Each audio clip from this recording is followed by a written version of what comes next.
प्रभुपाद जय श्रील प्रभुपाद जय गौरप्रेमानंदे हरि हरि बोल।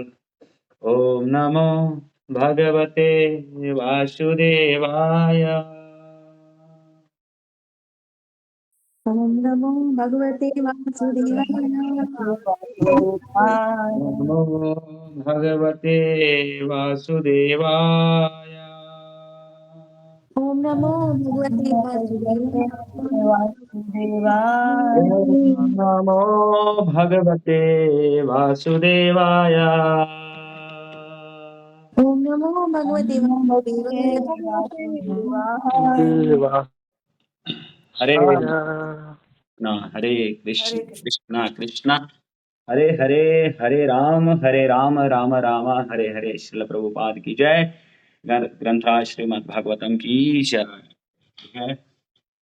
तो आज हम लोग श्रील प्रभुपाद के द्वारा जो हमें शिक्षाएं प्रदान की गई है उसका यथारूप प्रभुपाद के वचनों से उन्मूलन करते हुए फिर से आत्म साक्षात्कार की ओर आगे बढ़ेंगे, जहां कल श्रील प्रभुपाद हमें प्रकृति के माध्यम से समझा रहे थे और आज भी फिर प्रकृति के ही माध्यम से समझाएंगे। कल प्रकृति से श्रील प्रभुपाद ने बादल को लिया था और आज प्रकृति से श्रील प्रभुपाद पौधे को ले रहे हैं। तो आगे बढ़ने से पहले हम लोग थोड़ा मंगलाचरण करेंगे। ओम अज्ञान तिमिरांधस्य ज्ञानंजन शलाकया चक्षुरुन्मीलितेन तस्मै श्री गुरुवे नमः। जय श्री कृष्ण चैतन्य प्रभु नित्यानंद श्री अद्वैत गदाधर श्रीवासादि गौर भक्त वृंद। हरे कृष्ण सभी कोई बोलिए कृष्ण कृष्ण हरे हरे, हरे राम राम राम हरे हरे। कृष्णानुशीलनम, जब तक आप कृष्ण के नामों का अनुशीलन नहीं करेंगे तब तक आप कुछ भी सीखने के योग्य नहीं हो पाएंगे। इसीलिए हरे नाम एव केवलम, केवल हरि का नाम ही आधार है, बाकी तो फिर सब बेकार है। तो हरि के नाम को लेकर के हम अपनी चेतना को जागृत कर सकते हैं, आत्म संयमी बन सकते हैं। बिना ये सब किए हुए कोई भी आत्मा आत्म संयमी नहीं बना है, और जो आत्म संयमी एक निष्ठ नहीं है वो ये ज्ञान में कभी दक्ष भी नहीं हो सकता है। तो इसको समझना है तो फिर हरि का नाम आपको लेना पड़ेगा। तो श्रील प्रभुपाद आज बता रहे हैं ऐसे बहुत से पौधे तथा लताएं हैं, पौधों से उठा रहे हैं, है ना, जो अप्रैल तथा मई के महीनों में मृत प्राय हो जाते हैं, अब फिर से विविध रूपों में दिखने लगे हैं, क्योंकि नम धरती में गड़ी अपनी जड़ों के द्वारा पोषित होने लगे हैं। ऐसे असंख्य पौधे तथा लताएं उन व्यक्तियों के समान हैं जो थोड़े भौतिक लाभ के लिए कठोर तपस्या करने के कारण दुर्लभ हो जाते हैं, किंतु थोड़े समय के बाद अपने उद्देश्य को प्राप्त कर लेते हैं और इंद्रिय भोग के द्वारा पोषित होकर के मोटे ताजे हो जाते हैं। तो श्रील प्रभुपाद कितने अच्छे से समझा रहे हैं कि जब ग्रीष्म काल आता है तो बहुत सारे पौधे मृतप्राय हो जाते हैं, है ना, और उसके बाद भी वह ये विशेष तिथि जाने के बाद फिर से खड़े हो जाते हैं। क्यों? क्योंकि नम धरती में गड़े रहने के कारण खड़े रहते हैं, खड़े हो जाते हैं, ठीक है, और पोषित होते रहते हैं। और ऐसे पौधों की तुलना भोगी पुरुष के साथ की गई है। तो भोगी पुरुष के साथ की गई है, और जो थोड़े से भौतिक लाभ के लिए क्या करते हैं, इतना कठोर श्रम करते हैं, बहुत दिन रात गधा मजदूरी करते रहते हैं, खाएंगे 2 ही रोटी 4 ही रोटी, उतना ही सब्जी खाएंगे, मगर 25-30 साल बहुत सारा पढ़ाई लिखाई में समय गुजार देंगे, या फिर 30-40 लाख उस पे खर्च कर देंगे। फिर 100 लोगों में 10 लोगों को नौकरी लगेगी, सबको लगेगी नहीं, और फिर शिक्षित बेरोजगार हो जाएंगे। तो सिस्टम कितना गंदा है देखिए, ठीक है।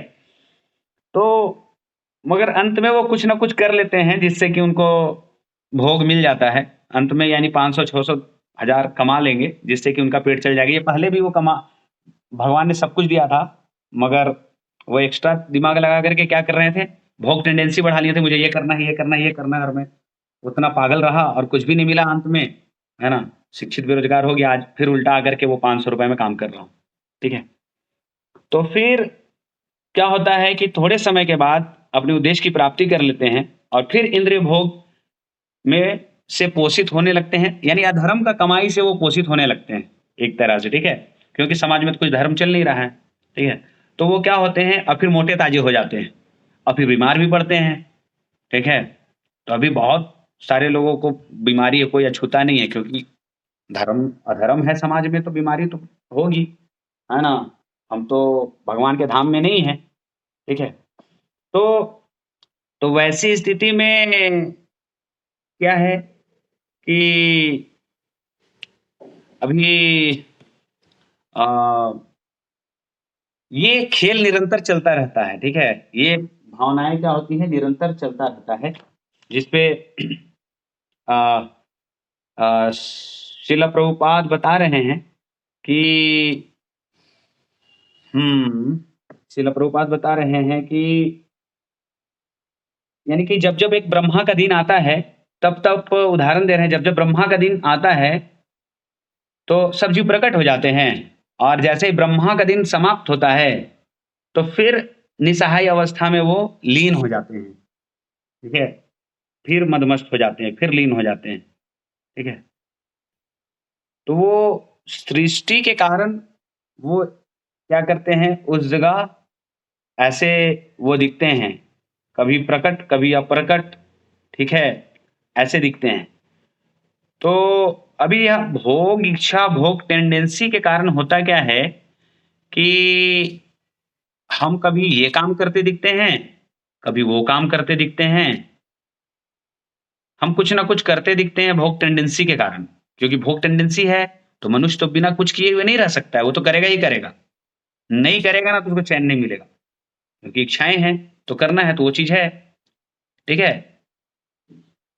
तो ये समय रहता है उसका कुछ करने का, कहते हैं ना, अरे अभी बच्चे का समय है पढ़ने का, जान रहे हैं कि ये समय है बच्चे का पढ़ने का, ये समय तो बच्चे का पढ़ने का है, ये समय तो बच्चे का सोने का है, ये समय उसका निर्धारित किया गया है। कभी कभी हम कैसे बोलते हैं, अरे अभी चोर क्या है, चोर उचक्के बहुत आ रहे हैं, पता है रवि के घर में कल क्या हो गई, टुल्लू पंप चोरी हो गया, बीती रात ही चोरी हुआ है, ऐसा पता चला है। तो सामने वाला बोलता है, अरे हाँ कुछ दिन पहले भी मैंने भी ऐसे ही सुना सुना सुनीता के घर में भी ऐसा कुछ हुआ था, वो जब रांची गई थी तो आ करके देखी तो उसके घर का क्या हुआ था, ताला टूटा हुआ लग रहा था, तो लग रहा था किसी ने प्रयास किया है चोरी का। तो बोलती है ऐसा क्यों हो रहा है, अरे तुम नहीं जानती हो अभी दशहरा आने वाला है, तो चोर उचक्के क्या है, आ गए हैं, निकल गए हैं अपने मांद से, क्या करेंगे अब, वो यही सब करेंगे, और उनको क्या बचा है, चोरी चपाटी करेंगे, उनको खर्चा पानी चाहिए, इसीलिए संभल करके रहना। तो ऐसे ही हमारे एक भक्त हैं सरोज जी को जब जब मैं बोलता हूँ कि प्रभु जी कथा में आइए, आप कथा में आइएगा, है ना, कक्षा पे आइएगा, इधर आप आते नहीं है, तो सरोज जी कहते हैं कि प्रभु मैं तो आ ही नहीं सकता, कारण मेरा घर ऐसे एरिया में है कि उस एरिया में अगर मैं घर छोड़ के गया तो चोरी होगी, मेरे घर पे पक्का चोरी होगी, गुंडे मवाली सब उस जगह शराब पीते रहते हैं, है ना, ड्रिंक करते रहते हैं, मोबाइल देखते रहते हैं, और बहुत घटनाएं घटी है उधर, और मैं और मेरी पत्नी है, एक छोटा बच्चा है, भला कैसे उसको छोड़ करके निकलने का मन नहीं करता है, कैसे निकल जाऊंगा, ठीक है, और उतनी फेवरेबल भी नहीं है। तो वो क्या है, वो ऐसा सिचुएशन है और वो ऐसा काल है जो ये सब घटनाएं घटेगी, इसे आप रोक नहीं सकते हैं, ठीक है। तो अभी आप एक और उदाहरण लीजिए ऐसा कि अभी हम लोग मंदिर में प्रतिदिन फूल चढ़ा रहे हैं, ठीक है, समझ रहे हैं ना क्या चढ़ा रहे हैं हम लोग? क्या चढ़ा रहे हैं मानसी, आप समझ रहे हैं क्या चढ़ा रहे हैं हम लोग? फूल, ठीक है। रिंकी माता जी आप समझ रहे हैं क्या चढ़ाते हैं हम लोग? ध्यान से सुन रहे हैं ना? जी प्रभु जी, फूल अभी हम लोग चढ़ाते फूल चढ़ाते हैं मंदिर में, ठीक है। तो अभी फूल के कई प्रकार हैं, ठीक है, फूल के कई प्रकार हैं, मगर हम कौन सा फूल चढ़ा रहे हैं? जो 12 मास निकल रहा है वो फूल चढ़ा रहे हैं, ठीक है, 12 मास निकल रहा है वो फूल चढ़ा रहे हैं। अभी अगर हमें बोले कि आप लिली क्यों नहीं चढ़ा रहे, पीस क्यों नहीं चढ़ा रहे हैं, कॉलियस क्यों नहीं चढ़ा रहे हैं, कॉटन क्यों नहीं चढ़ा रहे हैं, एक लोनीमा क्यों नहीं चढ़ा रहे हैं, तो ये सब जो फूल हैं, ये सब जो पौधे हैं, ये ग्रीष्म काल पे नहीं निकल सकेंगे, ठीक है, ग्रीष्म काल पे ये पौधे नहीं निकल सकेंगे, ठीक है। तो क्या ग्रीष्म काल पे नहीं निकलेंगे तो क्या फिर ये आगे कंटिन्यू नहीं करेंगे? क्या ऐसा है कि अभी नहीं निकले तो फिर आगे वो कंटिन्यू नहीं करेंगे? ऐसा है रिंकी माता जी, ऐसा है? नहीं है, ठीक है। नहीं, वो तो करना ही है ना। हाँ, वो कंटिन्यू आगे में करेंगे, ठीक है। तो क्या है, तो मगर अभी वो नहीं दिख रहे हैं। अभी क्यों नहीं दिख रहे हैं? कारण क्या है? क्योंकि वो शुष्क नमी के धरातल में इच्छा रूपी बीज के माध्यम से, ठीक है, वो वहां रचे बसे पड़े हैं, मगर जैसे ही बरसात आएगा, ठीक है, फिर से वो पनपेंगे। अभी जैसे ही बरसात आता है तो आप लोग डरते हैं ना, भुआ पिल्लू आ जाता है ठीक है, सब भुआ पिल्लू से डरता है। किसी के कपड़े उपड़े में लग गया तो ये पूरा नचा देगा हमें, ठीक है, डेगने पे मजबूर कर देगा, है ना। तो वो उसका सीजन है, वो पुनरअपि जननम कर रहा है ना, फिर पुनः मर रहा है, ठीक है, तो वो आ रहा है। तो ये जैसे ही पोषित होते हैं और फिर से प्रकट हो जाते हैं, ठीक है। आप जैसे कि आप बोल सकते हैं ना कि अरे थेथर थेथर को तो जहां फेंको वहां उगता है, बार बार उग जाता है, कहीं भी उग जाता है, फेंक दो उग जाएगा। गेंदा फूल भी पुनः पुनः उगते हैं, उसको अलग से कोई करने की कोई जरूरत नहीं है, एक बार गेंदा फूल उगा और उसी जगह फिर पनपता है बरसात आने से। तो क्यों ऐसा हो रहा है? क्योंकि वो अपनी इच्छाओं से, बीज रूपी इच्छाओं से पोषित हो रहे हैं, और जैसे ही वो हवा चली और फिर से वो क्या हो गए, निकल गए, वो फिर से क्या हो गए, पुनः निकल गए। आप कितना भी छीलिए घास को ना, आप रोक नहीं पाएंगे घास को, वो आते रहेगा। वही चीज शिला प्रभुपाद यहाँ बता रहे, वही चीज बता रहे हैं कि जब जब ब्रह्मा का दिन आता है सारे जीव आ जाते हैं, जब जब ब्रह्मा का दिन समाप्त होगा तो फिर चले जाएंगे, ठीक है, और अंत में वो महत्त्व में मिल जाएंगे, ठीक है। अब ये होता क्यों है? तो ये जीव की वो बीज के कारण, इच्छा की बीज, आने की इच्छा है ना आपको, क्या है, आने की इच्छा है आपको, इसीलिए आप पुनरपि जननम पुनरपि मरणम करते रहेंगे, इसमें कोई डाउट नहीं है, ठीक है। तो ये आ, बता रहे हैं कि इस प्रकार ब्रह्मांडीय सृष्टि अपनी व्यक्त तथा अव्यक्त अवस्थाओं में उन पौधों और लताओं के समान है जो वर्षा ऋतु के दौरान प्रकट होते हैं और वर्षा ऋतु समाप्त होते ही धीरे धीरे नष्ट हो जाते हैं, ठीक है। ये वर्षा ऋतु आएगा, साग सब्जी सब जो भी है लगा लगा, बाकी बात फिर थोड़ा मुश्किल होगा, इस तरह से हो जाएगी, ठीक है। जब पौधे और लताएं कुछ समय के पश्चात दिखाई नहीं देते तब भी उनके बीज बने रहते हैं, पौधे नहीं भी रहते हैं पर फिर भी उनके बीज बने हैं, और ये प्रसूत बीज पानी के संपर्क में आते ही फलीभूत होने लगते हैं। इसको प्रकाश जी अच्छे से जानेंगे, वो किसानी भी करते हैं ना प्रकाश जी। क्या प्रकाश जी आप समझ रहे हैं ना? सुन पा रहे हैं? ये ट्रेन में नहीं है ना आप? नहीं। हाँ, तो इस प्रकार बीज के समान आध्यात्मिक चिंगारियां जिनमें भौतिक प्रकृति पर शासन करने की इच्छा दबी रहती है, ठीक है, तो इस प्रकार बीज के समान आध्यात्मिक चिंगारियां, जिनमें भौतिक प्रकृति पर शासन करने की इच्छा दबी रहती है, ठीक है, सृष्टि के प्रलय के बाद प्रसुप्त अवस्था में बनी रहती है। तो हम सभी चिंगारियां हैं, आध्यात्मिक चिंगारियां हैं, आत्मा है ना? मगर ठीक है, बहुत अहम ममेति और अ, अहम भोक्ता, अहम कर्ता, ये भाव जो बना रहता है, भगवान बनने की जो टेंडेंसी रहती है कि यह भोग मुझे करना है, ये जो बना रहता है, यही चिंगारी फिर क्या करती है, प्रकृति पे शासन करने के लिए मजबूर करती है। और प्रलय हो जाने के बाद भी, सृष्टि के प्रलय हो जाने के बाद भी ये प्रसुप्त अवस्था में रहती है वहां। और जब ब्रह्मांड का जब सृजन होगा फिर, ठीक है, तो समस्त जीव फिर से प्रकृति के गर्भ से बाहर आएंगे। कितने अच्छे से बताया जा रहा है, ठीक है। फिर से क्या होंगे, फिर से वो पनपना स्टार्ट कर देंगे, समय आ रहा है उसका, ठीक है। इसीलिए इंद्रिय भोग में संलग्न हो जाते हैं बाहर निकल करके, और फिर विलासिता पूर्वक रूप से मोटे ताजे हो जाते हैं। तो झूठ झाड़ी पूरा एकदम क्या होगा, बढ़ जाएगा, ठीक है। अब बरसात होने के बाद फिर धूप आएगा तो फिर मुरझा करके फिर अंदर घुस जाएगा, पता ही नहीं चलेगा, लगेगा ही नहीं। आप इतना धूप मारेगा कि कैसे यहाँ हम हरियाली लाएं, ये सोचते हैं, मगर बरसात आते आपको आवश्यकता नहीं होती है, वो खुद पनप जाएगा, ऐसा मोटा ताजा हो जाएगा कि आपको लेबर कुली बुला करके उसको साफ कराना पड़ेगा, ठीक है। ऐसे आपका सिचुएशन होगा, ठीक है। तो अभी किसी को उगना ही नहीं है, ठीक है, ऋतु का प्रभाव अपना में लेना ही नहीं है, उगना ही नहीं है, ठीक है। वो सोच लिया है कि मुझे उगना ही नहीं है और कटना ही नहीं है, मैं बार बार कट रहा हूँ, बार बार उग रहा हूँ, बार बार कट रहा हूँ, बार बार उग रहा हूँ, ये क्यों हो रहा हूँ मैं ऐसा? तो पुनरपि जननम पुनरपि मरणम पुनरपि जननी जठरे शयनम, क्यों हम बार बार माँ के गर्भ में जन्म लें?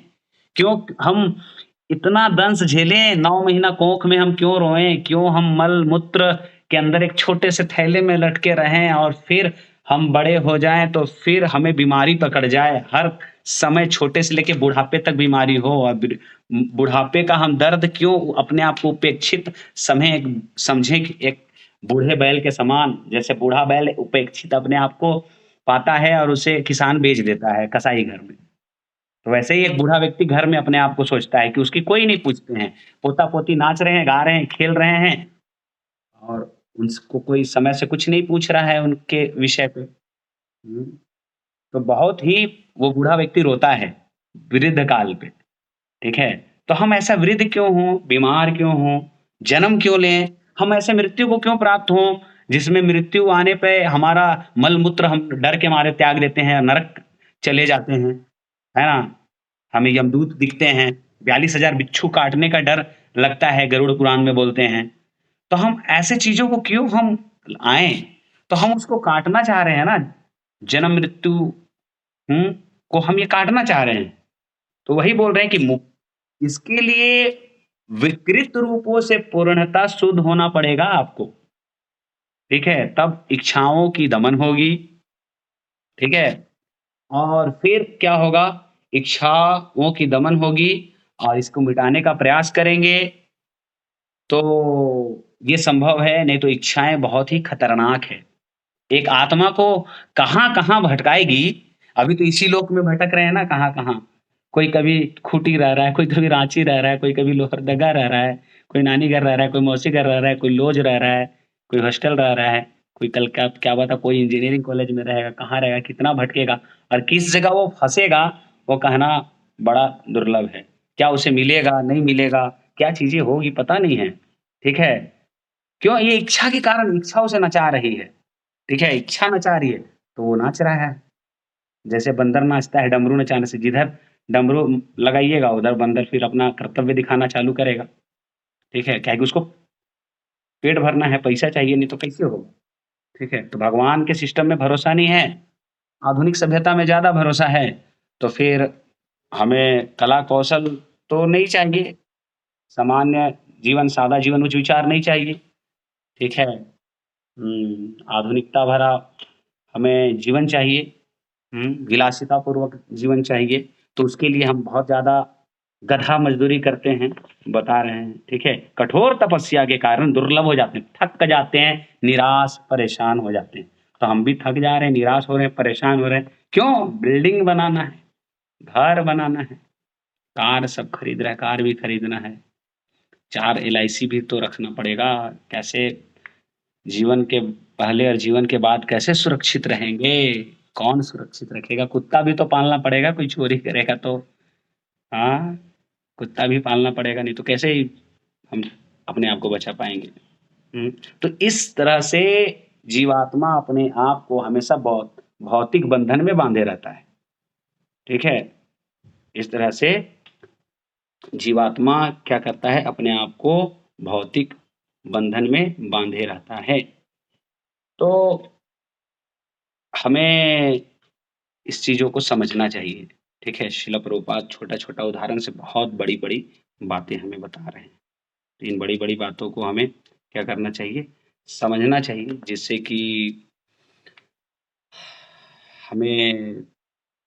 हम कृष्ण भावना को तत्काल इमरजेंसी समझ करके ग्रहण कर सकें। हम समझें कि हम पराधीन भोक्ता हैं, भोक्ता राम यक तपसाम सर्वलोक महेश्वरम। भोक्ता तो भगवान हैं, ठीक है? हम पराधीन हैं उनके, हम स्वाधीन भोक्ता नहीं हैं कि हम भोगेंगे, हम एन्जॉय करेंगे, हम ये कर लेंगे, हम वो कर लेंगे।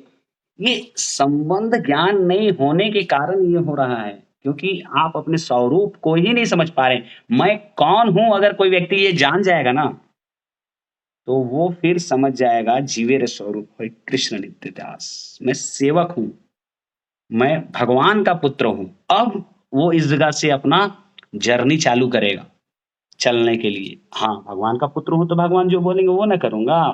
भगवान का पुत्र हूँ ना, तो वैसे करूँगा ना। अभी तो इस सृष्टि में माता-पिता मेरे मुझे लग रहे हैं, तो इसको मैंने भगवान मान लिया है। अरे गलत धारणा है, इस तरह से मत करो। एकले ईश्वर कृष्ण और सब भृत्या, एक ही ईश्वर है कृष्ण। और सब उनके सेवक हैं। उन्होंने दिखा दिया मुख खोल करके ब्रह्मांड को। तो फिर हम उनके सिद्धांत पे चलें और फिर उनसे जिस तरह से जो भी संबंधित हैं, उनको उस तरह से सम्मान देते हुए आगे बढ़े। मगर अपने आप को भी भगवान बताना, सबको भगवान बताना, ठीक है? ये थोड़ा उचित नहीं है। स्वरूप को समझना, ये तब जा कर के हम उनके चरण ग्रहण कर सकते हैं। और तब जा कर के मुक्त जीव ये संसार पे नहीं आएगा, क्योंकि इच्छाएँ नहीं होगी ना। भगवान की इच्छा की पूर्ति करेगा, अपना इच्छा के लिए जगह नहीं है, तो संसार में कैसे आएगा? तो गुरु महाराज क्या बता रहे हैं? यद गत्वा न निवर्तन्ते तदधाम परमम मम। इसीलिए ये सार है, ये रहस्य है, गुरु महाराज बता रहे हैं, ये सार है, ये रहस्य है। जो उनके तरफ जाएगा वो फिर इधर कभी नहीं आएगा। मगर आप यहाँ रहना चाहते हैं, तो आप यहाँ रहना चाहते हैं। आप अपने आप को दिखाना चाहते हैं, और हम लोग जो है ना कृष्ण को देखना चाहते हैं, आपको नहीं देखना चाहते हैं। हम जानते हैं कि हम तो बंदर ही हैं और बंदर ही रहेंगे। सुंदर तो बस वो सुंदर गोपाल हैं जो सुंदर हैं, इसीलिए हम लोग हर जगह कृष्ण को ही प्रेजेंट करते हैं। ये टेंडेंसी अगर आपको अपने आप में आएगी कि मैं अपने आप को ही प्रेजेंट करूंगा, बड़ा दिक्कत है, बहुत दिक्कत है, फंसेंगे, बहुत बुरा फंसेंगे। ये भोग का टेंडेंसी है ना। तो इन चीज़ों से हमें बचना चाहिए। ठीक है, तो हम लोग इस जगह समाप्त करेंगे, ठीक है? हरे कृष्ण कृष्ण कृष्ण हरे हरे, हरे राम राम राम हरे हरे, हरे कृष्ण। तो ठीक है, मैं देखता हूँ क्या स्थिति है दर्शनार्थी की, और फिर जैसा होता है अभी 1 मिनट में आपको लाइन पे ही बताता हूँ।